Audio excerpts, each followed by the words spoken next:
Good morning, everyone, and welcome to the Two Sisters podcast. Today is Wealth Wellness Wednesday, August 24th, 2022.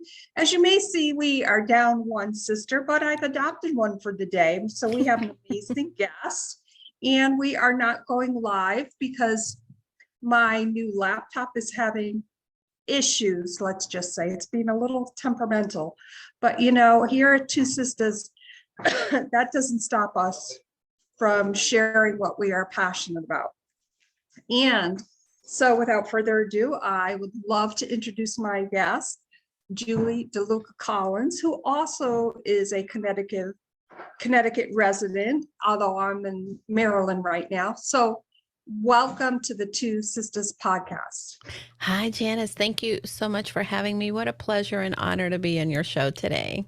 Oh, well, thank you so much. And as we were connecting this morning, literally, and my end was having issues here, what I always find amazing about connecting with guests from all over the world, and specifically one who lives in my home state, is that doesn't stop us. It's true. Unstoppable for sure.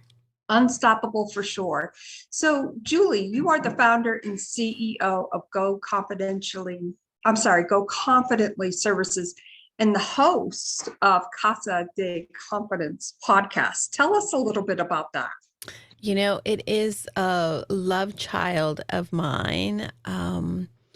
I spent a good part of the last 20 years in corporate America. I climbed that corporate ladder, as many of us want to do. And every time I got a new promotion, I kept going because I wanted more. And I knew that I was meant, to do great things. I was very passionate about the two organizations that I mainly spent my career in. We helped in the education industry. We worked with schools, partnered to provide services to students and the support and training to teachers. And again, teaching is in my blood, but there was something more that I wanted. And I knew that eventually I was going to do it. I've been a mentor, a leader, a coach in several different venues at the local colleges and universities here. I've worked as a mentor for the leadership programs for young women going to school. I've also, the state of Connecticut asked me to be in the Governor's Council and Advisory Board for the Committee for Women and Girls. And I knew that I wanted to, again, continue to support women because as I climbed that corporate ladder, I found that many of my fellow females were not coming along with me for one reason or another. And I would hear from them, oh, I wish I was as confident as you are to keep going or to grow in my career. Or a lot of people would say, oh, I've been thinking of starting my business, or I want to start a business, but I don't even know. I don't think I could do it. And there was so much doubt. For me, I was so fortunate enough. My dad was always a firm believer that I could do anything I set my mind to. And he would say, honey, what is next for you? What are you doing? And from an early age, he shared the quote by Henry David Thoreau, go confidently in the direction of your dreams. So that's something that was sort of ingrained in me. And he breathed that belief into me that even when I wasn't feeling so confident in my skill and a little shaky, I could move forward and keep going and get to those dreams. So when the pandemic hit, I was laid off. And when I was laid off, I um, knew exactly what I was going to do. I said, okay, I have a couple coaching certifications. I knew that this was something I had worked that someday in the future, but the future is now. I'm going to launch my own coaching practice. I'm going to work as a consultant with groups and also be able to help women find the confidence that it takes to run a business successfully, be able to believe in themselves, to go after their dreams. And the podcast came about because I was turning 50 and we were in the middle of the pandemic, and my husband knew that not only had I been laid off, I was turning 50, I was not having the big party I was planning, and he needed to find a way to distract me. So that's what he did. He got the podcasting equipment and he said, I'll edit the podcast. He'd done sound in college. So this came as a natural progression. And now it is such a beautiful place for us because we are working with women specifically to help them. A lot of women in midlife specifically are going through so many different changes, whether it be empty nest or shifting careers or health wise, right? We're all seeing the shift of our bodies, our minds. And I want to provide that safe space where they can be the confident you that they want to be and they envision being, but need the extra support and the person that is going to come alongside them to do so. So that's how this all started. And that is so beautiful on so many different levels. And I, of course, can resonate when you were talking about your dad. And, my dad always, what I remember throughout my life is when he was trying to say something to me in such a way, he wanted to say it with actually coming out and saying exactly. And it was meant for me to really think about what I wanted. And he would always say, Janice Regina, truly, would start out with truly, and which is the name of part of my other business, Truly Your VA. Oh, love it. Yeah. And that obviously has such meaning for me. But, it really goes back to the confidence part of, being, being in this digital world today where we have to pivot on so many different levels as we did this morning.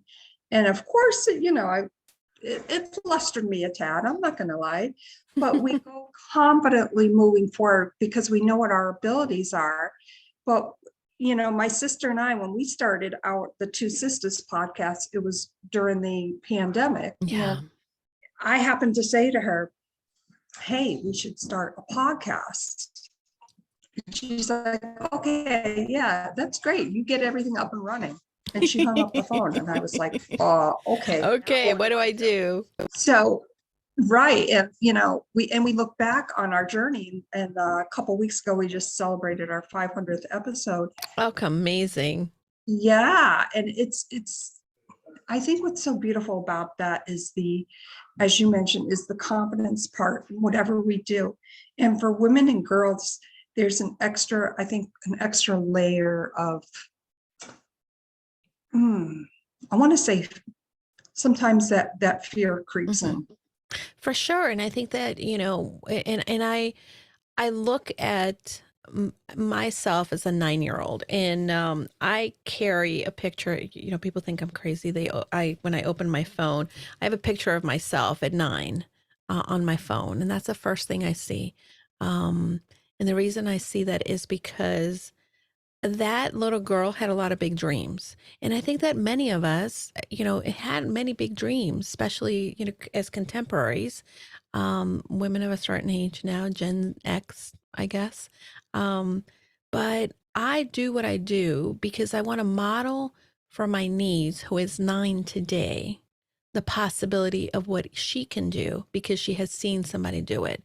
And yes, there's many of us who are forging away, but for the most part, we didn't see a lot of women doing the things that we are doing now, even in our 50s. I just had this conversation with somebody else. My mom in her 50s, I saw someone that, just the life was, oh, I'm 50. No one's going to want to hire me. Who's going to want this old woman? I'm past my prime. And that's a lot of the messaging that I was getting in my early 20s. And as I continue to age, I wanted to redefine what this age was going to be. I want to redefine what being in my 60s is going to look like, in my 70s, in my 80s. And the reason that I do it is because if I can do that for myself, then my niece who is 9, my nieces who are in their 20s are seeing that they can write the rules for themselves. And there's no rules that somebody else gives you, that you can really, truly come into your own, the thing that you want, and be happy about it. And, and be happy about it. Yeah. Right? Because we all want that happiness and having recently turned 60 years old myself. And, this past year with my son's accident and kind of re-looking at everything in such a way. For instance, the date that my son had his accident, I was probably about a week before hitting my first 5-figure month. Wow. Ready to tip the scales. And by the way, everyone knows, Ryan's doing okay. Oh, so good. So good. Yeah, blessed and grateful.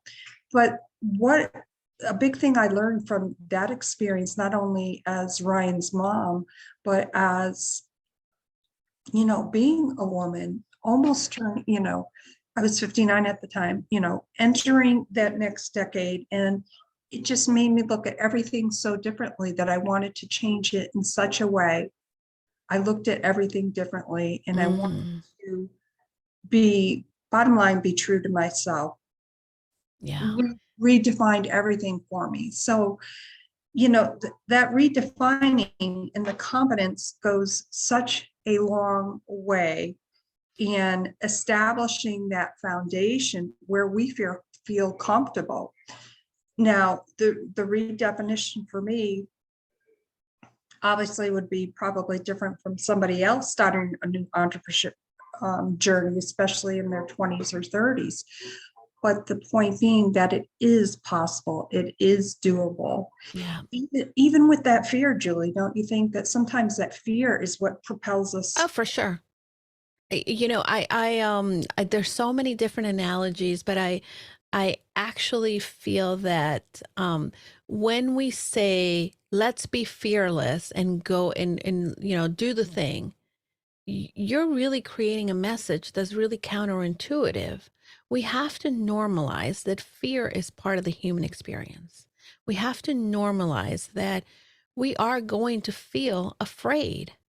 And taking the step despite the fear is what bravery is what courage means. And, sometimes our brain is going to be programmed to tell us, and keep us safe, right? And tell us like, oh, no, you can't go into being an entrepreneur. People are going to laugh at you. What are people going to think? Like, I remember thinking the reason I probably didn't leave my job, and again, I was in the C-suite, I had a comfortable job, I had a job that I was good at, but the fear for me was all the stories that were in my brain. Oh, people are going to think you're crazy to leave your job. What are people going to say about you starting your own business? But when I was laid off, I was afraid, of course. I mean, the fear of, could I do this? How will I do this was still there. But doing it and taking the first step. And when you move into action, it's what you start to generate the evidence that you can do what you're meant to do, that you are capable, that you're trying, that, hey, even if you mess up, you can be successful. And that's so true, because there are, I have a list of things that have went wrong or that I did wrong. But that really, for me, was a learning experience, because I think people relate to your story in such a way, but they also look maybe at your mistakes not as a failure, but like, okay, well, they set out to do a particular thing. It didn't go the way they expected it to, but that it led them in a different direction that turned out to be so much more beautiful. So I think there's ground for, there's always room for improvement. There's always, even if you feel that a mistake happens, is it really a mistake? And that's the thing that I would say when it comes to education, that's a little bit of now later on. I am a big proponent of exploring the possibility. It's not a pass or fail. It is an effort. And the lessons that we get from, like I think back, I was terrible at math. And maybe that's a story that I keep telling myself, but it was a fact in high school. I had to repeat one of my algebra classes and go to summer school. I failed it. There's no other way to say it. But what I really learned is I had a teacher in summer school who would really spend the time and not focusing on teaching us the new things and look at this and, oh, you're doing so great. But she really spent time on looking at what we weren't able to do and where we were failing and walking us through the process. Walking us through the process and then having us explain to her the process. Because when you can teach something, then you're better at it. You have a better concept of it. And I think that this is what happens a lot for women in business, that we believe we need to have all the answers, but we can start from a place of not having it together and practicing ourselves. And then the more that we practice it, the better that we become at it. And then the more that we can say, okay, this is how I did it, and this is where I went wrong, and help others in the process. That is so true. Oh my gosh, I can relate to so many different stories with that. You know, for instance, I'm on my new laptop here, and I'm an Apple girl. This is a Hewlett Packard. So, you know, a little different, okay, but you know, we work through it and we make it happen. Again, maybe not the way that we expected it to, but it led us to a new discovery. You know, think of all those things that we've done as women, whether it be in, you know, working with an application such as Canva or whatever that person is working on. If they want to start a podcast, like if you listen to like our first few podcasts, like I crack up. I just think it's hilarious because Yeah. the sound is terrible. Like we had no clue what we were doing, but we did it with passion. We did it with heart. Yes. So, and that's what we wanted to bring to the Two Sisters podcast, the wellness podcast, because for us, it wasn't about being perfect. It was about sharing the message of wellness, that overall umbrella. And I think we've done pretty well. You know, we've come a long way, but that doesn't mean that we stop. That like, okay, here we are. You know, we learn and we progress, which brings up me to the next. I know that you're a tiny habits coach. Can you tell us a little bit more about that? Because habits are the foundation for everything that we do, good, bad, or indifferent. Well, I'm so glad you asked. Tiny habits is one of my favorite things. And again, selfishly enough, I became a tiny habits coach because, well, I always have tried to create new habits for my life. I'm always like, oh, I want to do this. And I found myself failing after a while. And I thought, there's got to be a piece of this that I'm missing. And I had read the books, The Power of Habit, Atomic Habits, and I love them. And there really are great books when it comes to content. The piece that was missing for me is I actually heard Dr. BJ Fogg, and he is the leading researcher in behavioral science out of Stanford University. And he has done the most research when it comes to habits. And unlike some of the other people that have written habits books who are not scientists in this area, he had the little missing piece, at least for me. Our brain changes when we feel good, number one. And when we are, trying to create a new habit and we fail and we feel bad and we beat ourselves up, we're not going to change. That's number one. Number two, your brain doesn't change in 21 days, 66 days. It's not going to happen. Your brain changes when you can do a task and you're successful at it and you celebrate it. The problem is most of us start to create habits relying on motivation. Motivation changes. So if you're trying to do, for instance, let's say I wanted to start running and I haven't been running, but I'm going to say, you know what, I'm going to go every day and for an hour, I'm going to go out for a run and I'll walk, run. Even if I'm walking, running for an hour, the first day I may be motivated because, I signed up for this brand new race. The second day, my dogs are crazy. Oh, I'll go later. And life starts to happen. And then the hard task becomes harder because your motivation is not there to help you through it. So the concept of tiny habits is that you create a moment in time where you already have an automation in your life, right? So for instance, one of the tiny habits that we teach all the time is we open our eyes in the morning and put our feet on the ground as we get out of bed. That's a habit. That's something that we automatically do. So we call this the Maui habit. Dr. Fogg has a house in Hawaii. So he talks about the tiny habit of the Maui habit is saying it's going to be a great day, and yay, celebrating that.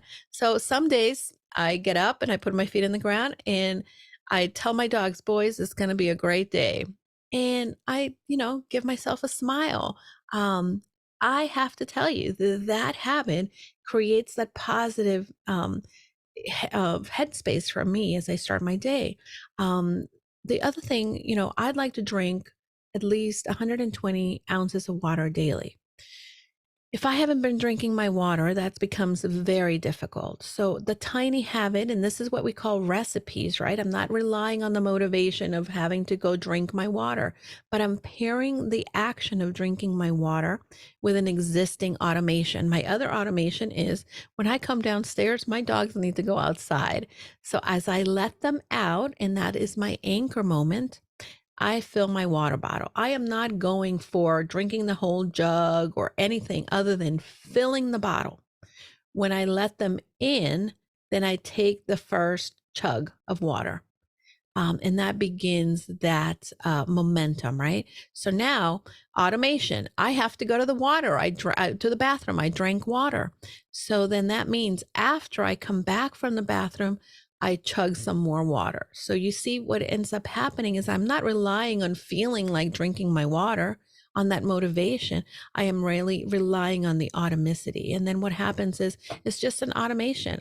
My body starts to, okay, this is what I do. I open the door, I fill in the bottle, and I keep going. And that's what Tiny Habits is about creating the moments in which these recipes are paired with existing behavior. So you are not relying on the motivation. And many people think, oh, but I want to start big. Tiny is mighty is what we talk about in the tiny habits world. Tiny is mighty. And just like a little seed, your tiny habit will grow if you continue to practice it. That is so true, because it's those habits that establish when you think about it, a basic foundation. Now, habits, as we all know, can be bad. Of course. And I think a lot of times, obviously you being the expert on, certified as a tiny habits coach, I think sometimes we fall obviously into that trap where we know that a particular thing is not good for us, but we do it anyways because it's normal and we like to feel normal.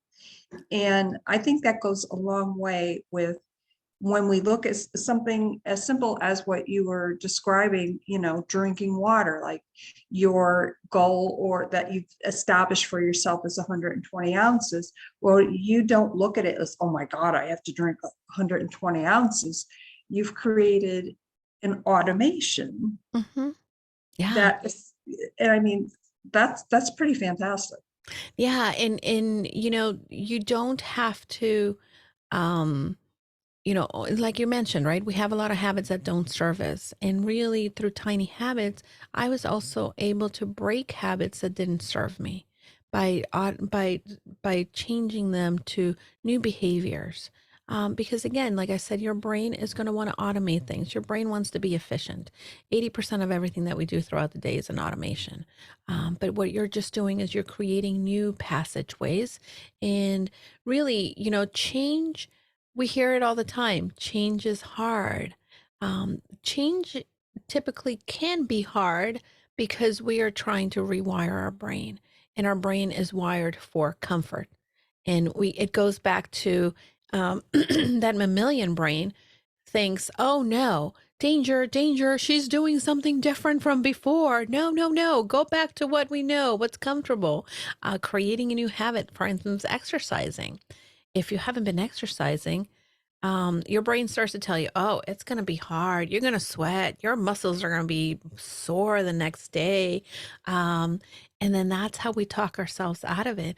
But if you just say to yourself, you know what? I am just going to do 3 squats today, 3 squats. And you're like, oh, that was easy. And then you celebrate after doing the 3 squats, right? Then guess what? Then you all of a sudden you're like feel more motivated to do something else, and your motivation begins to change. But never rely on the motivation to create new habits. Exactly. And it's, being truthful to yourself, not, and I don't mean in a sense of, oh, I'm bad, I didn't get this workout in today, but more of like, okay, look at your day in such a way where you can do things a little differently. And, maybe you set out to, I always refer to kickboxing because I love kickboxing, Yeah. but okay, I'm in a beautiful area. Why don't I take a power walk? Like, don't put yourself in chains. Yeah, absolutely. And I think that sometimes we create a story around the thing, right? And that's what keeps us from being able to move in the direction that we want. And ultimately, this is why working with a coach is so important at times, or leveraging the skills of somebody else that it's already doing the thing that you do, because they can support you through the process, And I know that, for instance, in your business, you help business owners with a virtual assistant. Um, we are so I call it the frenemy of the entrepreneur. As an entrepreneur, we have this frenemy that we are so used to doing all the work. Oh my God, I need to do this. But no, you don't need to do it. You're just programmed to do it. But it's okay to say, hey, I'm going to start slow. Maybe there's one thing I can give to somebody else.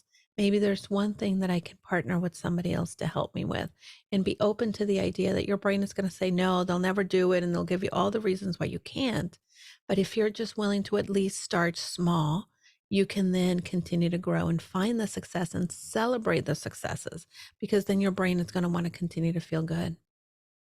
And that's so important, to celebrate those successes, little Mm, as we think they may be. So yeah. you didn't get to go kickboxing today. Go for a nice walk. And how good would that still make you feel? I think that is absolutely amazing. Yeah. Now, Julie, how can our viewers and listeners connect with you further? Sure. So you can actually connect with me at goconfidentlycoaching.com. I am also Julie DeLucca-Collins with 2 C's on all of the social media platforms. I am actually exploring in an experiment on TikTok. So I've been doing a lot of TikToks lately. And Oh, you can go watch some of my attempts. It's a funny platform. It just kind of feels like this place where it's very familiar. You go in and you don't have to have, yourself all pulled together, like LinkedIn. But it's a really fun platform, and I've been really enjoying being able to share quick tips and tricks, and maybe a little bit of my dogs on TikTok. But you can find me in all the platforms. And the podcast is wonderful. Casa DeConfidence. Wonderful. And obviously, I'll make sure that all that information gets in the show notes. Julie, I want to thank you so much for your time today and really diving deep into habits and how they affect our everyday lives and how we can simplify and go confidently moving forward. Thank you so much for being on the Two Sisters podcast. And I hope you will definitely consider visiting us again real soon. Yeah, absolutely. And thank you so much, Janice. I so appreciate your time and the ability to be able to chat about one of my favorite topics. And by the way, if any of your listeners are interested, there is a free Tiny Habits Challenge weekly. They can contact me. And this is something that the Tiny Habits Academy, we put out into the world. You don't have to pay. You don't have to, there's no obligation, but this will teach you tiny habits. And you can find the information if you connect with me, and I'll send you the details. But thank you so much. And don't forget, go confidently in the direction of your dreams. I love that. Thank you so much. Everyone, I want to thank you for tuning in and listening to the Two Sisters podcast. Remember, it's Wealth Wellness Wednesday, your chance to go out in the world and create that ripple effect. It's not about the monetary amount. It's about spreading happiness, going confidently. This has been an amazing podcast. We hope you visit us again very soon. And remember, go confidently. You can do it. Celebrate those little wins as well as the big ones. Thank you so much, everyone, and have a great day.